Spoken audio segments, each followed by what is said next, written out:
नमस्कार साथियों, कैसे हो आप सब। आई होप कि आप सब बढ़िया होंगे। यहाँ पर आपके सामने द्विघात समीकरण का एक बहुत ही इंपॉर्टेंट क्वेश्चन आपके सामने है। यहाँ पर लिखा गया है x square upon 2 plus 7x upon 6 minus 1 equal to 0। और यहाँ पर पूछ रहा है कि x का मान बताइए। यानी ये द्विघात समीकरण का एक बहुत ही इंपॉर्टेंट प्रश्न है। ऐसे प्रश्न को कैसे बनाते हैं आइए समझते हैं।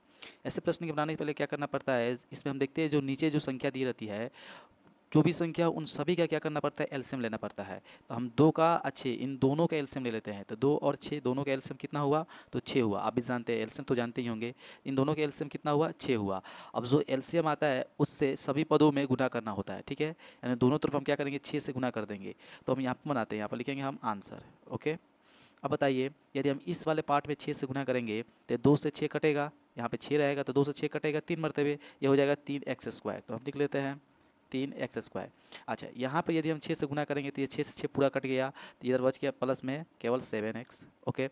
अच्छा, यहाँ पे -1 है तो -1 में 6 से गुना करेंगे तो ये हो जाएगा -6 इक्वल टू, इधर भी 0 में 6 से गुना हुआ तो ये हो गया 0। अब हमने क्या किया, सभी में 6 से गुना किया तो ये एक हमारा सिंपल द्विघात समीकरण बन गया। अब ऐसे द्विघात समीकरण तो आप निकालना जानते होंगे। यदि मैं चाहूँ तो अभी इसको 10 सेकंड में इसका आंसर लिख सकता हूँ, महज 5 से 10 सेकंड लगेगा। पर मैं आपको पूरा अच्छे से समझाने का प्रयास करता हूँ और डिटेल में समझाता हूँ। डिटेल से कैसे बनाते हैं, तो डिटेल में करने के लिए सबसे पहले क्या करना होता है कि x² का गुणांक खोजिए, कितना है, 3 है। और अचर पद कितना है, -6 है। जब 3 में हम -6 से गुना करेंगे तो -18 आता है। ये द्विघात समीकरण बनाने का तरीका है। 3 छक कितना होता है, 18, -18 होगा। अब इस 7 को हमको दो ऐसे पार्ट में तोड़ना होता है जिसको जोड़े या घटाए तो 7 आ जाए, ये बीच वाला आ जाए, और गुना करें उनको तो इनका क्या बने, गुणनफल आ जाए। तो हम क्या कर लेते हैं, इन 7 को 9 और 2 में तोड़ लेते हैं। 9 दूने कितना होता है, 18, और 9 में से 2 गया तो 7 आ गया। तो चलिए आइए कर लेते हैं। तो यहाँ पे लिखेंगे हम 3x²। चूँकि प्लस में हमको लाना है तो प्लस में 12 वाला ले लेंगे, 12 में 9x, ठीक है। और माइनस में क्या करेंगे, 2x, और इधर -6 इक्वल टू 0। अब देख सकते हैं ये संतुष्ट है। 9 में से 2 गया तो 7 आ गया, और 9 दूने 18, -18 आ गया। चलिए आइए और आगे क्या करते हैं।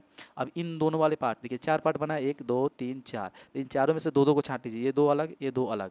इन दोनों में से हम क्या कर सकते हैं, तो ज़्यादा से ज़्यादा क्या कॉमन लेंगे, 3 कॉमन लेंगे और x कॉमन लेंगे। ये दोनों कॉमन हो सकता है दोनों में से। अब इसमें से हम 3x ले लिए हैं तो केवल x बच गया, और इसमें से हम 3x लिए हैं तो इसमें कितना बचा है, 3 बच गया है।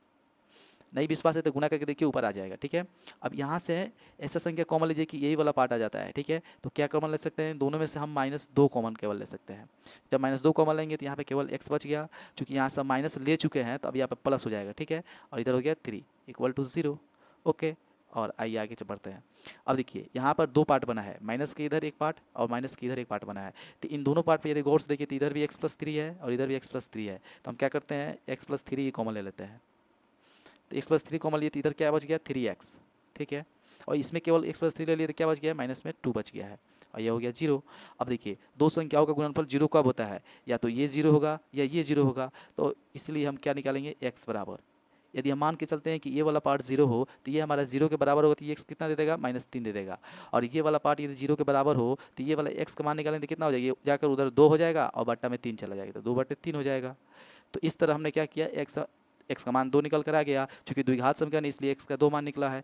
आई होप आपको बहुत ही अच्छे से समझ में आया होगा ऐसे प्रश्नों को एग्जाम में कैसे हल करना है। पसंद आए तो लाइक कीजिए और ज़्यादा से ज़्यादा अपने दोस्तों में शेयर कीजिए। Thank you.